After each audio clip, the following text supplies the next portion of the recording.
Conway, Massachusetts, April 19, 2012. 5 teachers talk about teaching Michael Pollan's Omnivore's Dilemma. I'm not living in the same world. We're not living in the same world. We're not living in the same world. No, we're not. No, we're not living in the same world. We're not living in the same world. No, we're not. No, we're not living in the same world. No, we're not.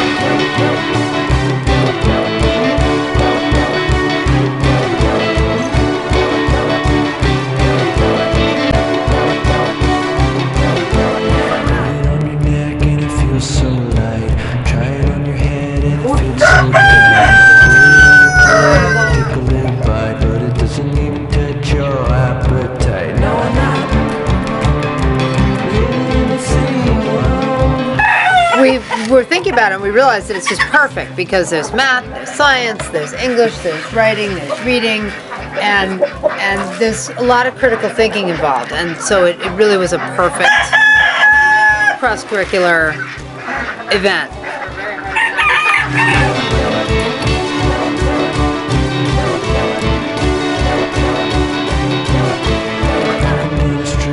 Don't know the names of the flowers on the sidewalks, they've all changed. Can't catch a break and I can't catch a plane, cause the man on the tarmac's waving me away. No, I'm not living in the same world.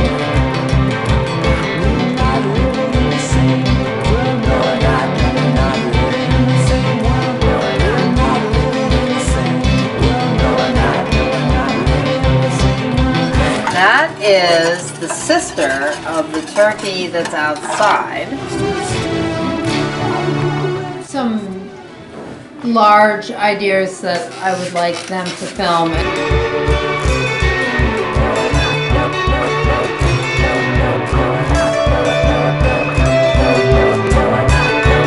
We've all read the Omnivore's Dilemma at this point, right? Wait, we were supposed to read that? Freak. And I'm just curious about if you felt that changed your eating patterns or, you know, or your point of view or that kind of thing. That's the kind of conversation I want them to catch.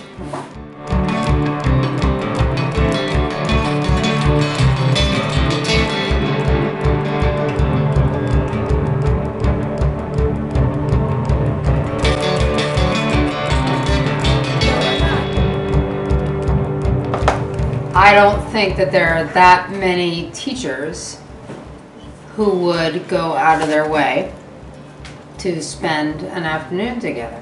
Yeah. And I think that And enjoy it. yeah, and that in and of itself is very, very important. Yep. Because it shows that the way in which we're teaching and the way in which we're approaching teaching is something that's, I don't know, I don't want to use the word holistic because that just sounds so awful, but it's something that's different. It's special and rare. It's special, and it's part of what makes our team work really well.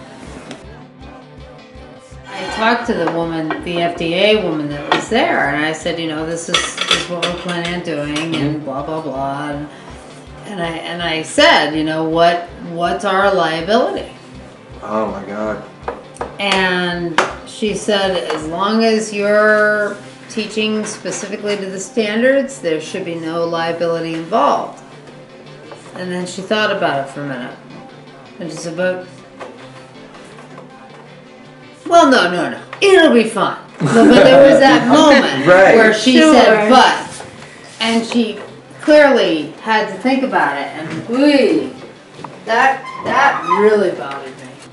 I mean, could we get in trouble for teaching the kids like information? You can never see it coming. You know, no one expects the Spanish Inquisition. It's always the comment you thought was fine is the one that lands you in hot water. It's never the one that you saw coming. It's saying like, so what do you mean? Like, are we not supposed to eat fast food now? And then I thought to myself, as a kid asked me that question, like, ooh, I said, it's not for me to tell you what to eat. It's just for me to present you with information so you can make your own decisions. Yeah. But it could have been just as easily if I had been trying to get papers out and the woman from the ballot to be like, of course you're not going to eat fast food. I could have just as easily come up, well, I know I'm not going to eat it, and I would never feed it to my child or anybody I loved, because that's not the kind of food that you would feed to somebody that you love and care about. Right. Like that could have just as easily come out of my mouth. Mm-hmm. And suddenly saying that, you're calling into question whether their parents love them. I never really learned to cook, and I still, because I don't really cook like that. I should, but it's amazing that that's not a skill that we learn in school, is like how to prepare food and how to cook and how to grow things. And right. Well, it's brought up in the book, the way that our cars are now designed for us to eat in them. Yeah. So shocking. And our cars are more designed for us to eat in them than our homes. I mean, dining rooms, they're saying in architectural magazines are now something that's going away. That people just want to have like a little island in the kitchen where they can just pull up and eat something fast, even standing before they leave. But I thought this was cool. I like that idea that we all brought something. Yeah. It's probably going to be my favorite meal that I have all vacation. Filtered water, organic chicken flavor. Organic chicken flavor, sea salt. Organic cane sugar, organic chicken fat.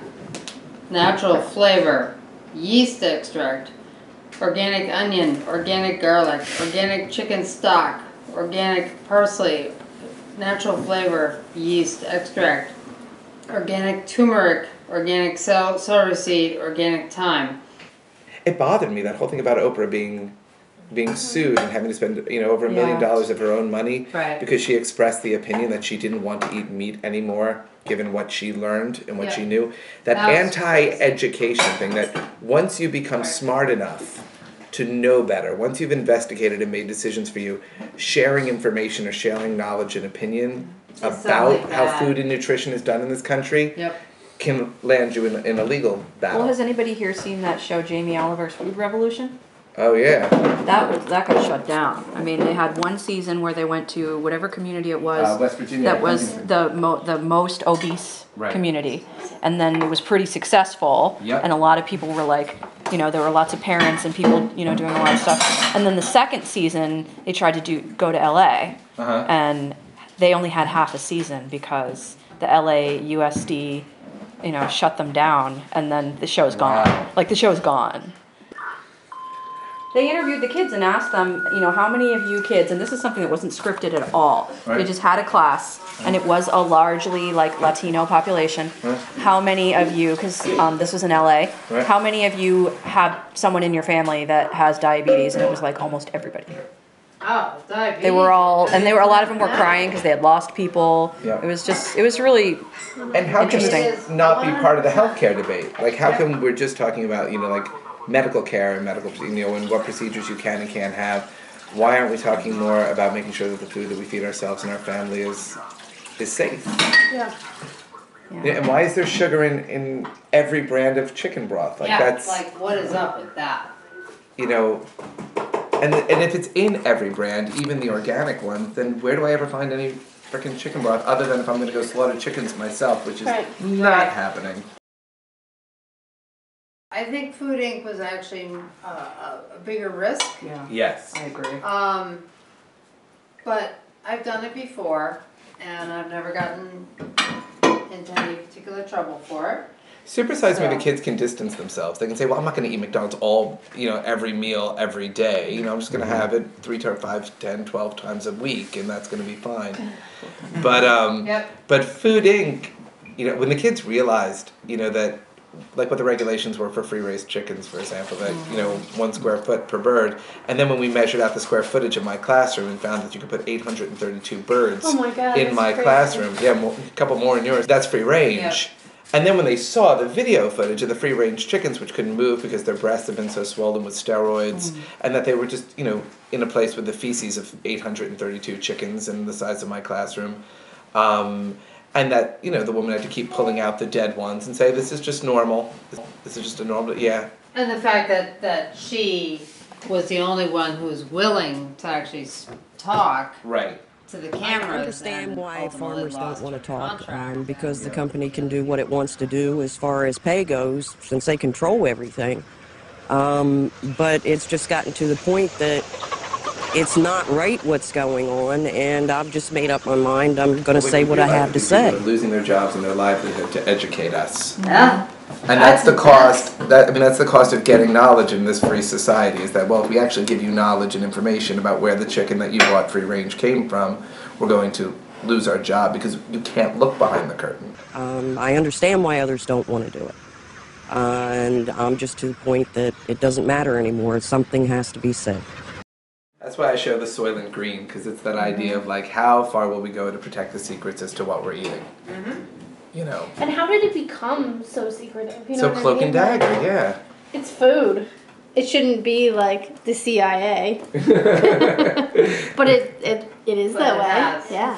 That's how I feel. What? Damn the man, you know. Yeah. Like, it's frustrating. We had World War II, and all the men were gone, and all the women went to work, and then all the men came back, and the women didn't really want to stay at home anymore. And so Betty Crocker actually was the first big company that moved into that field of how can we make it so that women can go to work and still provide 3 square meals.